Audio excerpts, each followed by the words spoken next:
Yesterday, this pool was closed. The community, one of my constituents actually called me and said, Councilwoman, what time is the pool open? I drove over, did not realize that the pool was closed, and immediately just went into action. I've been fighting, not just to keep Algonquin Pool open, but I have continuously said, we really need a new facility. This facility was built in 1963, and it's so interesting. People saw the post and thought, this is the same pool that I grew up in, and they're adults now. I super says kids need something to do. This is that something to do. While we were here, we ran into an issue, understanding that kids have to repay to get back into the pool when they shut down for an hour. I want to thank Chief Vincent James. I got on the call with him and I said, listen, this is not fair. People come in, they're paying for the entire time, they need to be able to stay the entire time.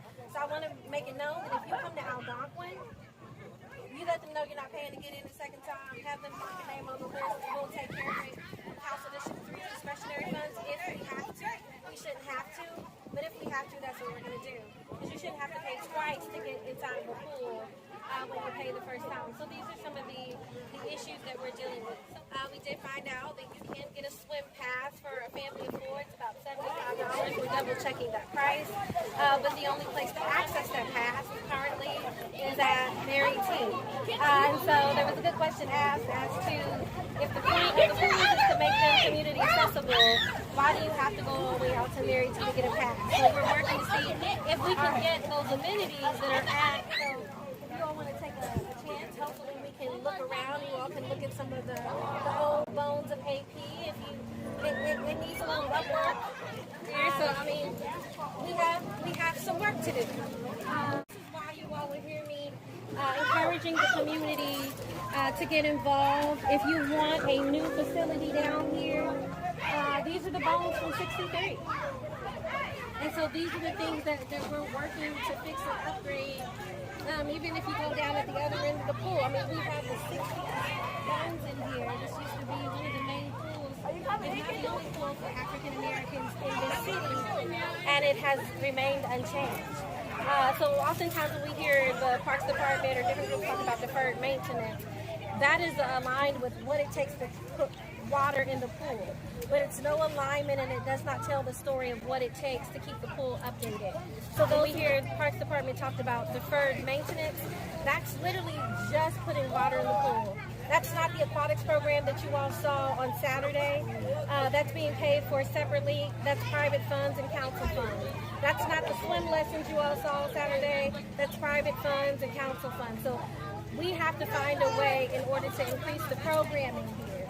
Because we see what it looks like on just the pre-swim day.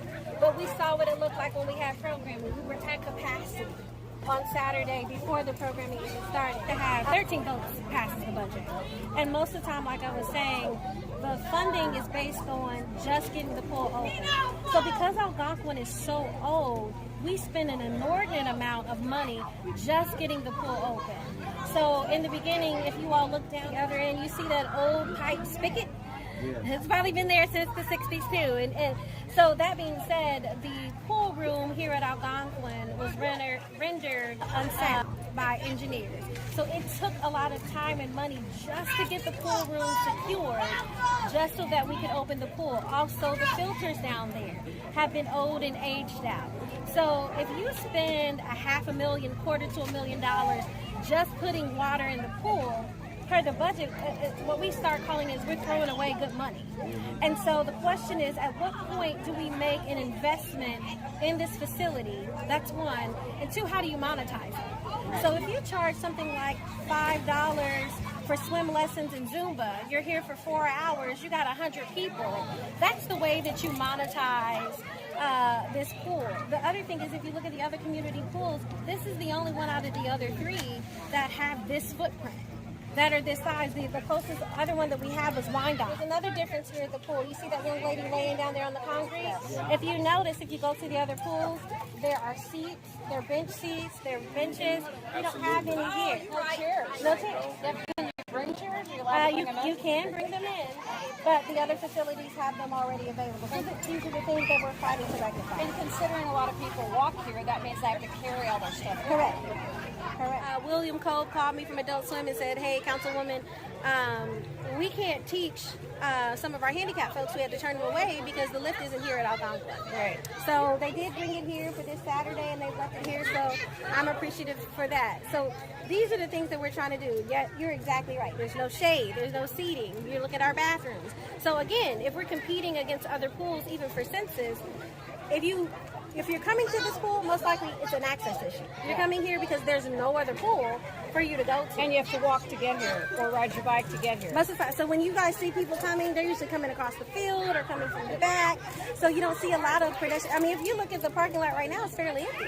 So most of these kids are walking here and coming here from their homes to get into the pool. Many people will say, well, Councilwoman, it's your job, it's your district, you got it handled. Well, it's my job, it's my district. One, I need your help to advocate, because that's how we get funded, right? We saw that with the buffer zone. We see that with the libraries.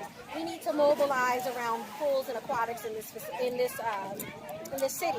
Then secondly, we need to demand the programming that will monetize it, because otherwise, folks will say, well, hey, it doesn't make any money.